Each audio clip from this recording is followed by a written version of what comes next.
Good evening. Real analysis के next lecture में आज हम लोग कुछ बहुत एलिमेंट्री रिजल्ट्स प्रूव करने जा रहे हैं। इनको हम दो तरीके से करेंगे। जैसे ये मैंने पहला क्वेश्चन लिखा है, if f double dash x is positive for every x of domain and x1 x2 belongs to domain then prove that this.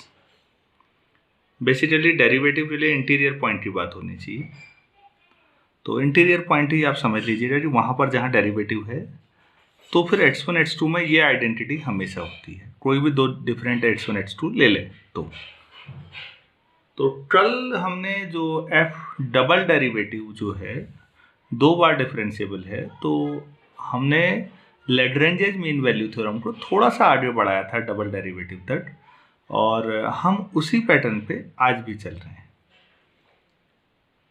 तो हमने जो रिजल्ट यूज किया था, अगर आपको याद हो, पहले उसको समझ लेते हैं। f of a plus H जब था तो हमने ये यूज किया था, F a plus h f dash a plus h square by factorial two f double dash a plus theta H. हम यहाँ तक लेकर गए थे इस रिजल्ट को, अगर आपको याद हो तो। बस हमें यही करना है, इसी का एप्लीकेशन करते हुए ये आइडेंटिटी प्रूफ हो जाएगी। ये तो एनालिटिकल मेथड है। दूसरा, हम इसे ज्योमेट्रिकल मेथड से भी प्रूफ कर सकते हैं, तो उसे हम इसके बाद करेंगे। तो आप इसे देखिए, मेरे पास f ऑफ x1 है। जैसे क्या मैं इसे ऐसे लिख सकता हूँ, x1 plus x2 by 2 plus x1 minus x2 by 2, ऐसे लिखा जा सकता है। तो आप इसे a समझिए, इसे h, ये लगाइए, f of a plus H. ये a है और ये h है, तो क्या हो जाएगा, एफ ए मतलब x1 plus x2 by 2 plus h मतलब x1 minus x2 by 2 f dash x1 plus x2 by 2 plus 1 upon factorial 2 मतलब 2 ही हुआ, एच स्क्वायर मतलब x1 माइनस x2 बाई 2 का होल स्क्वायर, और f double dash a plus theta H. ये a है, ये h है, तो बीच में थीटा इंट्रोड्यूस करना है। तो ये हो जाएगा x1 plus x2 by 2 plus theta या theta 1 x1 minus x2 by 2।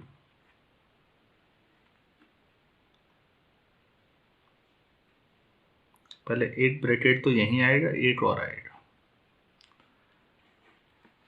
where theta 1 lies between 0 and 1 in open interval. तो ये हमने पढ़ा हुआ है, तो आपको समझ में आया होगा कि ये इस रिजल्ट का ही एप्लीकेशन है। यही काम एक बार और कर लेते हैं। f ऑफ x2 के लिए अगर हम ऐसा करें तो f of x1 plus x2 by 2 plus x2 minus x1 by 2, ऐसा कर लें। तो आप देखिए सॉल्व करके x2 ही आ रहा होगा। फिर वही रिजल्ट लगाइए, इसे a समझिए, इसे h, और यही आइडेंटिटी फिर यूज कर लीजिए। तो f ऑफ x2 क्या आ जाएगा, f of x1 plus x2 by 2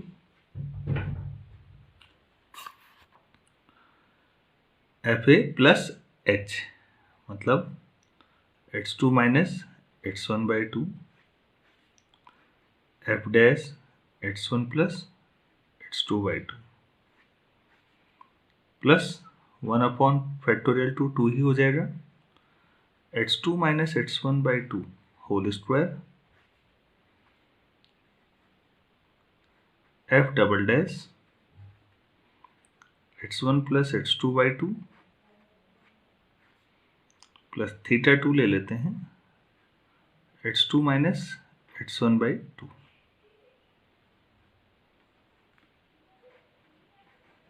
where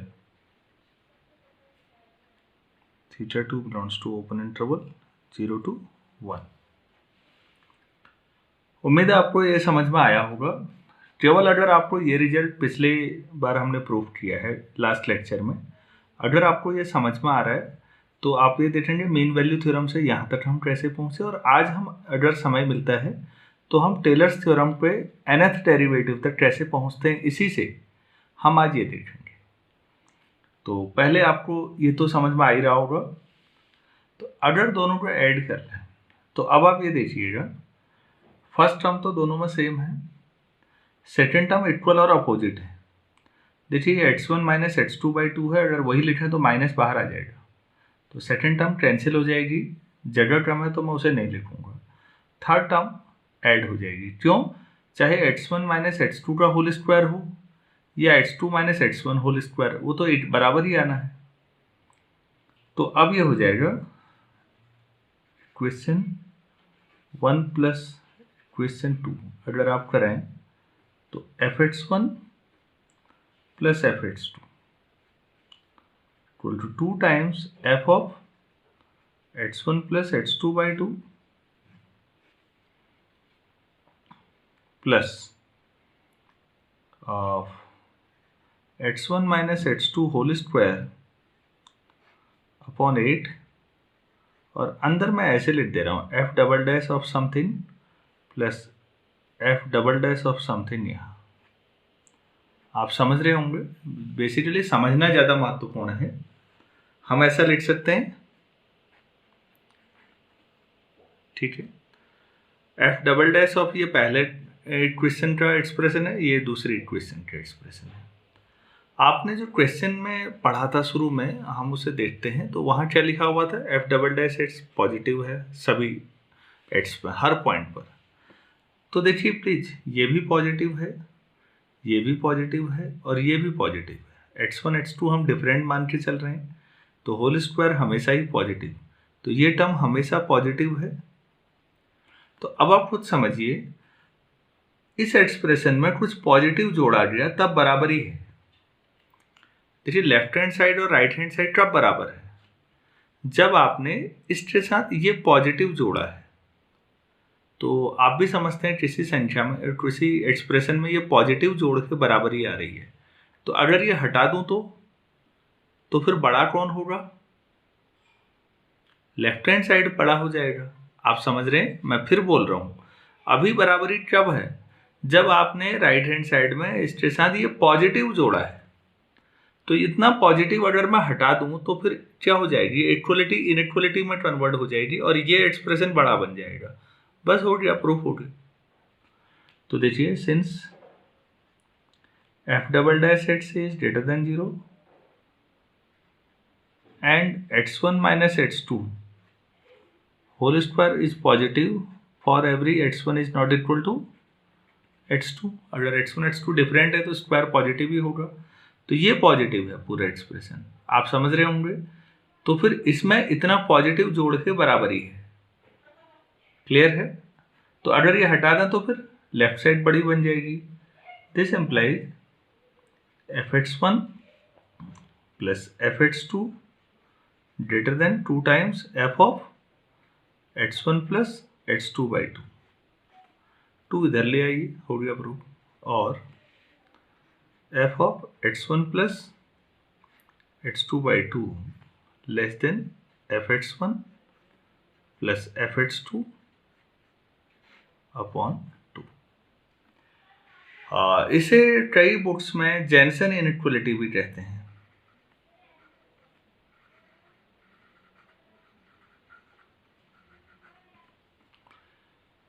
काफ़ी यूजफुल इनइक्वलिटी है ये वाली जो आप कर रहे हैं। ये किन फंक्शंस के लिए है आप देख रहे होंगे, जिनके लिए डबल डेरिवेटिव कैसा है, पॉजिटिव है। तो ज्योमेट्रिकल मीनिंग इसका काफ़ी यूजफुल है। ये वाला तो आपको एनालिसिस में तो समझ में आ ही गया होगा, उम्मीद करता हूँ। अब आप नेक्स्ट पेज पे इसका ज्योमेट्रिकल देखिए। देखिए हम इसको ज्योमेट्रिकल दिखाते हैं। f double dash x positive है, तो इसका मतलब है आप ऐसे लिख सकते हैं ना, d by d x of f dash x is positive. तो डेरिवेटिव तो स्लोप को बताता है ना, ये एफ डैश एट्स क्या हुआ, स्लोप। तो आप ये देखिए D by d x of slope is this. इसका मतलब स्लोप कैसा होगा, डेरिवेटिव पॉजिटिव आ रहा है तो स्लोप इंक्रीजिंग होगा या नहीं होगा। तो ये ऐसा फंक्शन होगा जिसका स्लोप लगातार इस डोमेन में बढ़ रहा है। तो स्लोप अगर बढ़ रहा है तो मैं एक एग्जांपल दिखाता हूं आपको। सपोज ऐसा कर्व है, इसका स्लोप लगातार बढ़ रहा है। आप कुछ पॉइंट्स ले लीजिए, इधर भी आपको समझ में आ जाएगा कि स्लोप बढ़ रहा है। उन पर टेंजेंट ड्रॉ करिए। आप यहाँ पर खींचेंगे टेंजेंट ये आएगी, और यहाँ पर खींचेंगे टेंजेंट छोटा एंगल बनाएगी। ठीक है, मैं 2 पॉइंट ले लेता हूँ। सपोज एक ये ले लिया मैंने ए, और आपने इस पॉइंट को x1 नाम दे दिया और इसे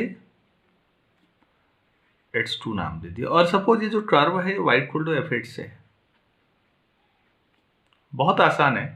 तो इस पॉइंट के कोऑर्डिनेट क्या होंगे, x1, fx1, और इस पॉइंट के कोऑर्डिनेट x2, fx2। क्लियर है। और आप ये देख रहे हैं कि ए से मान लेते हैं, इसे बी मान लेते हैं। ए से बी तक के जोन में कर्व जो है इस कॉर्ड से नीचे ही रहेगा, क्योंकि ये इस तरह से अगर ऊपर को कॉन्वेक्स शेप में जा रहा है तो कर्व जो है हमेशा नीचे रहेगा। ठीक है, इनका मिड पॉइंट ले लेते हैं सी किसका मिड पॉइंट है, ए बी का। मैं यहाँ पर लिख लेता हूँ, लेट ए मतलब x1, fx1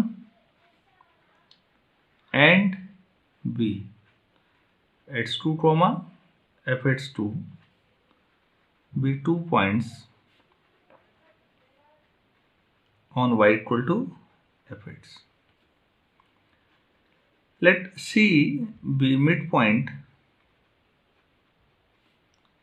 of AB. तो मिड पॉइंट फॉर्मूला तो आपको पता ही है।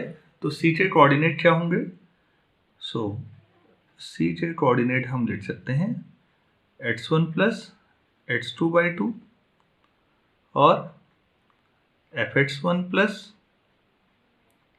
fx2/2, यही होंगे मिड पॉइंट फॉर्मूला। तो अब मैं यहां से परपेंडिकुलर ड्रॉ कर, सपोज ये D है और ये E है, तो फिर D के कोऑर्डिनेट क्या होंगे, x कोऑर्डिनेट ये लाइन y एक्सिस के पैरेलल है तो x कोऑर्डिनेट तीनों में सेम होगा। यहां पर x कोऑर्डिनेट कितना है, C पर x1 प्लस x2/2, तो D पर भी क्या होगा x1 प्लस x2/2। लेकिन जो D है वो तो कर्व पर है ना, तो x से y ऐसे तय होगा इस इक्वेशन से। तो कितना f of x1 plus x2/2। Clear है। नाउ ये ऑब्वियस आपको दिख रहा है कि DE is less then CE, क्यों, DE जो है वो CE से कम होगा। DE मतलब D का y कोऑर्डिनेट और CE मतलब C का y कोऑर्डिनेट। तो D का y कोऑर्डिनेट कितना है, f of x1 plus x2/2, और यहां पर fx1 प्लस fx2/2 हो गया प्रूफ। उम्मीद है आपको समझ में आया होगा। तो अगर किसी कर्व का स्लोप किसी जोन में लगातार बढ़ रहा है तो वहां पर जेनसेन इनइक्वालिटी इस तरह से आती है। मैं नोट करके कुछ पॉइंट लिख रहा हूं। पहला, अगर मैं यहां पर f" लेस देन 0 कर दूं देन, तो फिर आप स्लोप घट रहा होगा ना, तो स्लोप घटेगा तो कर्व कुछ ऐसा होगा। कल भी हमने बात की थी इस पर कि इस तरह के कर्व का स्लोप लगातार घटता है। अब आप इसमें कोई 2 पॉइंट लेके देखिएगा तो यहां पर ये D आपका ऊपर पहुंच जाएगा। तो आप इसे खुद ट्राई करिएगा इसी तरीके से, तो आपको ये मिलेगा f of x1 plus x2 by 2 will be greater than f of x1 plus f of x2 whole divided by 2। उम्मीद है आपको ये ज्योमेट्रिकल पसंद आया होगा और समझ में भी आया होगा। इसे ज़रूर करिएगा, भले ये मेन क्वेश्चन में नहीं था। और अगर ये नेगेटिव है तो फिर आप इसको दूसरे उसी तरीके से ये वाला जो अप्रोच है, जो ज्योमेट्रिकल अप्रोच मैं आपको बता रहा हूँ, ये यूनिवर्सिटी एग्जाम में नॉर्मली लोग नहीं पूछते। ये आपकी समझ को बेहतर बनाता है और कई हायर लेवल के, नेशनल लेवल के एग्जामिनेशन में आपको ज़्यादा अच्छी अप्रोच देता है। यूनिवर्सिटी ही अगर एग्जाम में ये पूछा जाता है तो वही जो मैंने मेथड 1 किया था ना, उसे फॉलो करिए और उसी से इसे भी प्रूफ कर सकते हैं आप। यहाँ पर सेकंड डेरिवेटिव नेगेटिव आएगा। अगर पिछले पेज में अगर सेकंड डेरिवेटिव नेगेटिव तो राइट साइड बड़ा हो जाएगा ना, फिर आप खुद ही प्रूफ कर लेंगे इसे। उम्मीद है ये तो आपको अच्छी तरह समझ में आ गया होगा। और ज्योमेट्रिकल तो ठीक है, लेकिन आगे को हम इसे इन जनरल भी कर सकते हैं। मतलब अगर कोई कर्व है और x1 plus x2 plus xn upon n है तो less than fx1 plus fxn upon n if, क्यों, जब f double dash x positive है। तो आप इसको जनरलाइज भी कर सकते हैं, 2 पॉइंट्स पर नहीं, n पॉइंट्स के लिए भी कर सकते हैं। ज्योमेट्रिकल नहीं भी बनेगा फिर कोई बात नहीं, लॉजिकली आप समझिएगा कि ऐसा किया जा सकता है। और इवन अगर मैं इसका लीनियर कॉम्बिनेशन लूँ, α1 x1 plus and so on αn xn upon n is less than α1 fx1 plus and so on αn fxn upon n if condition वही है, कौन सी, f double dash x positive है और यहाँ पर जितने भी अल्फा आई हैं सब रियल नंबर हैं। तो यहाँ पर भी फिर यही दो इनइक्वालिटी दोबारा लिख सकते हैं। अगर आप f double dash x less than 0 लिखेंगे, इनइक्वालिटी रिवर्स हो जाएंगी। तो ये जेनसन इनइक्वालिटीज हैं और जब इनइक्वालिटीज का हम चैप्टर पढ़ेंगे आगे कहीं फ्यूचर में, मुझे जब भी समय मिलेगा मैं इनइक्वालिटीज आपको ज़रूर पढ़ाऊँगा। अभी तो सिलेबस कंप्लीट करना है, मजबूरी है, लेकिन आगे ये इनइक्वालिटीज का जो है बहुत सारे तरीके हैं, तो उस समय इसकी ज़रूरत पड़ेगी आपको। तो जेनसन इनइक्वालिटी और इसका जनरलाइजेशन, और मैंने 2 लिखे हैं जब f double dash x positive है। आप नेक्स्ट 2 खुद लिखिएगा अपने नोट्स में, जब f double dash x less than 0 होगा तो यहाँ इनइक्वालिटी साइन उल्टा हो जाएगा। तो उम्मीद है आपको जेनसन अच्छी तरह समझ में आ गया होगा। अब हम इसमें आगे बढ़ते हैं। मैंने आपको ये जब चैप्टर पढ़ाया था शुरू में, तो आपको पहले या दूसरे दिन डिफरेंशिएबिलिटी में चेन रूल कराया था। Chain rule mean value theorem की मदद से भी किया जा सकता है। मान लीजिए कभी आ गया कि मीन वैल्यू थ्योरम की मदद से चेन रूल प्रूफ करिए, तो ये काफ़ी बेहतर प्रूफ भी है और दूसरा मीन वैल्यू थ्योरम का एप्लीकेशन भी तो हुआ। तो आइए हम अब नेक्स्ट पेज पे उसे करते हैं। तो चेन रूल है with the help of mean value theorem. मैं मान लेता हूँ एक फंक्शन है। अब फंक्शन की एग्जिस्टेंस पे हम चर्चा नहीं कर रहे हैं, f ऑफ एफ एक्स है या g ऑफ एफ एक्स, कुछ भी ऐसा ले लीजिएगा, कोई फर्क नहीं पड़ता। तो आपको प्रूफ ये करना है कि फाइव डैश एक्स क्या होगा, f dash of F x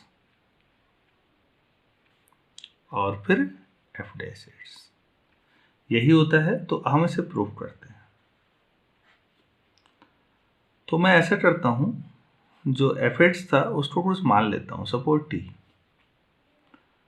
तो फिर फाइव एक्स क्या बना आपका, कैपिटल F ऑफ t, ये एफ एक्स को t मान लिया तो ये बना। अब हमें निकालना है five dash x. Five dash x definition से क्या होगा, डेरिवेटिव की डेफिनेशन से five x plus h minus five x upon h limit h tending to 0। हम ऐसा लिख सकते हैं, ठीक। तो आपके पास ये इक्वेशन 1 है, आप इसका यूज करिए। Limit h tending to 0, 5h इतना है तो 5h प्लस h कितना होगा?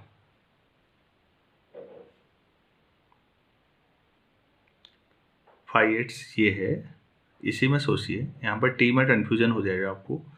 5h इतना है तो ये क्या होगा? f of fx plus h minus f of fx upon h।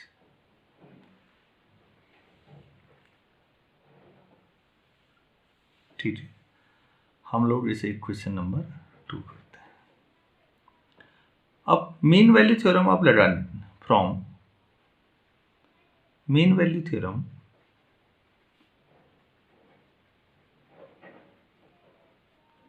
f of x plus h, हमने क्या पढ़ा था? fx plus h f dash x plus theta h where theta belong to open interval 0 to 1। अगर आपको याद हो तो ये था मीन वैल्यू थ्योरम का थीटा की फॉर्म में एक्सप्रेशन। मैंने आपको ये भी करके दिखाया था। c की वैल्यू ये ले ली थी, h की जो a प्लस h था कोई फर्क नहीं पड़ता, यहाँ पर इन जनरल x है, तो फिर ये वैल्यू यहाँ रख देते हैं। यहाँ f of x plus h है, तो देखिए, so 5 dash x equal to limit h tending to 0 1 upon h capital f of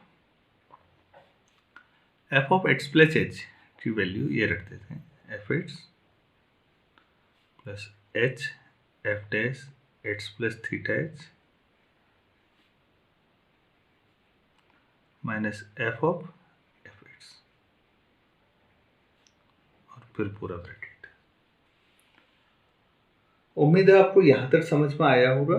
हम लोग ऐसा करते हैं, अब fx को तो t माना ही था हमने,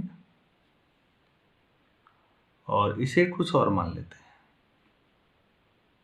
ये जो fx है वो तो हमने t मान लिया, जो h f dash of x plus theta h है इसे भी कुछ मान लें।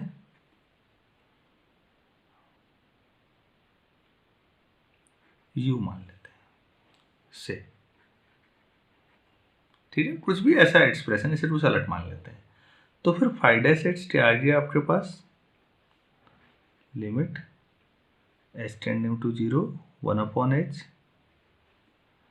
f of t plus u minus f of t। Clear है? ये आ गया। तो हम यहां फिर मीन वैल्यू थ्योरम लगा सकते हैं f of t plus u के लिए। Limit h tending to 0 1 upon h f of t plus u क्या आएगा? ft प्लस, जब आपके पास ये था तो यहाँ h आया था, तो जब u है तो u कैपिटल F डैश, और x और h के बीच में आपने थीटा इंट्रोड्यूस किया, तो यहाँ पर t और u है, तो t प्लस थीटा है जो कुछ दूसरा थीटा, तो थीटा 1 कर लेते हैं, थीटा 1 u। तो ये आपके लिए इस f के लिए मीन वैल्यू थ्योरम समझ में आई होगी आपको, और माइनस ft तो करना ही है बाई मीन वैल्यू थ्योरम। तो देखिए ft कैंसिल हो जाएगा और क्या बचा? Limit h tending to 0 1 upon h u capital f dash t plus theta 1 u। बस हो गया। वापस जो आपने एज्यूम किए थे t और u रख दीजिए, हो गया क्वेश्चन सॉल्व। तो आपके पास हो गया limit h tending to 0 1 upon h, u कितना लिया है हमने? ये है h small f dash of x plus theta h, और यहाँ capital f dash of bracket में fx प्लस, अच्छा जहाँ पर थीटा 1 लिखा है वहाँ हमें लिखना चाहिए था ये ओपन इंटरवल 0 1 में है, तो एफ एच प्लस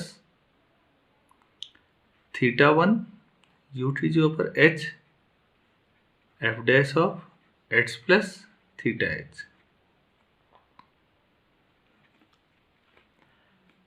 तो देखिए h से h ये कैंसिल हो गया, h टेंडिंग टू 0 लगाते हैं तो ये पहले f डैश h से आता है और यहाँ capital F dash of F H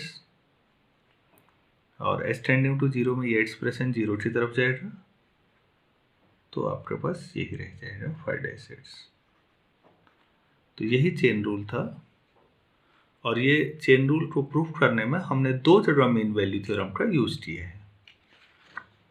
एक तो आप देख लीजिए क्विक रिवीजन में हमने ये एक्सप्रेशन लिया था, तो mean value theorem f of x plus H के लिए लगाया, दूसरा F of T plus you के लिए लगाया। उम्मीद है आपको समझ में आ गया होगा। तो कभी मीन वैल्यू थ्योरम की मदद से भी चेन रूल किया जा सकता है। एक तो ये समझ में आया और अगर नाम से ही आ गया तो आपके पास ये ऑप्शन है, नहीं आया तो ठीक हो गया, कोई दिक्कत नहीं। जो अभी तक हमने पढ़ा है उस पर बेस्ड ये बहुत अच्छा क्वेश्चन है और यूनिवर्सिटी एग्जाम्स में भी इसके आने की संभावनाएं काफ़ी ज़्यादा रहती हैं। आप इसमें देखिए हम लोग LMBT यूज कर रहे हैं और हम नॉर्मल इंटरवल ले रहे हैं ए से ए प्लस एच। तो उसमें ये सारी चीज़ें कही गई हैं कि theta which occurs in LMBT tends to half, जो थीटा है उसकी वैल्यू हाफ की तरफ जा रही है जब h टेंडिंग टू 0 है और हमने यहाँ पर मान रहे हैं कि a पर डबल डेरिवेटिव 0 नहीं है। It is assume that f double dash h is continuous, function double derivative double differentiable है, तो हम f के लिए भी लैग्रेंजेस मीन वैल्यू थ्योरम लगा सकते हैं और f डैश के लिए भी लगा सकते हैं। तो देखते हैं इसको कैसे किया जाए। अगर आप लोग खुद ट्राई करना चाहते हैं तो प्लीज़ हमेशा क्वेश्चन से पहले वीडियो पॉज करें, खुद थोड़ी देर कोशिश करें, तब आपकी लर्निंग ज़्यादा बेहतर होगी। चलिए मैं करता हूँ using Lagrange's mean value theorem for f h in f of in close interval a to a plus h. तो सीधे लिख लेता हूँ f of a plus h equal to f a plus h f dash a plus theta h, where theta lies between 0 and 1। तो हमें यही theta है, this theta tends to half proof करना है।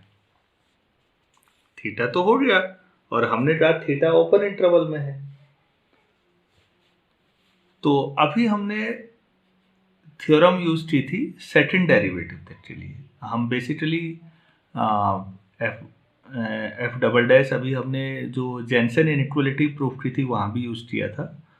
तो हम उसी को बेसिकली वो मीन वैल्यू थ्योरम का जब भी हम इन जनरल जनरलाइजेशन करते हैं वो टेलर कहते हैं। तो टेलर वैसे मैंने ऑफिशियली प्रूफ नहीं की है अभी, लेकिन आपने जो सेकंड डेरिवेटिव था लगाया वो भी टेलर ही थी, तो लिखने में कोई हर्ज नहीं है। सो बाय टेलर्स थ्योरम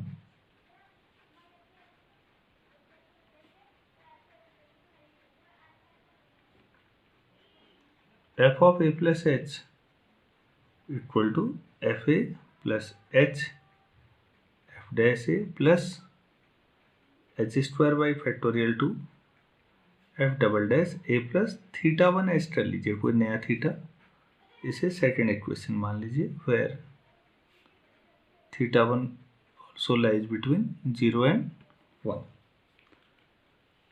अब आप देखिए दोनों जो इक्वेशंस हमारी हैं उनके लेफ्ट हैंड साइड दोनों में सेम है, तो फिर हम इक्वेशन 1 और 2 को इक्वेट कर सकते हैं या सब्ट्रैक्ट कर सकते हैं, जो ऐसा करना है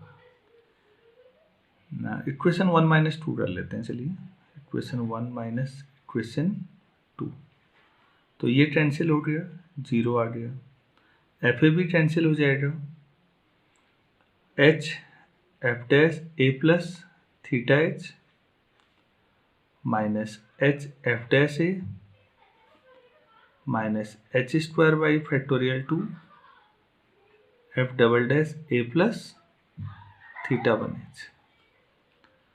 तो h नॉन जीरो है, हट जाएगा, और मैं इसे राइट साइड ले जाता हूँ तो हमारे पास आ जाएगा f dash of a plus theta h minus f dash of a equal to h upon 2, 8h हटेगा, 8 रहेगा, f double dash a plus theta 1h। Equation number 3। अब फंक्शन सेकंड डेरिवेटिव जो था वो भी कंटिन्यूअस था, स्टेटमेंट में हमने शुरू में लिया हुआ है, लास्ट लाइन जो थी एफ डबल डैश एच। तो एफ डैश के लिए हम मीन वैल्यू थ्योरम फिर दोबारा लगा सकते हैं, since F double dash H is continuous, this implies we can apply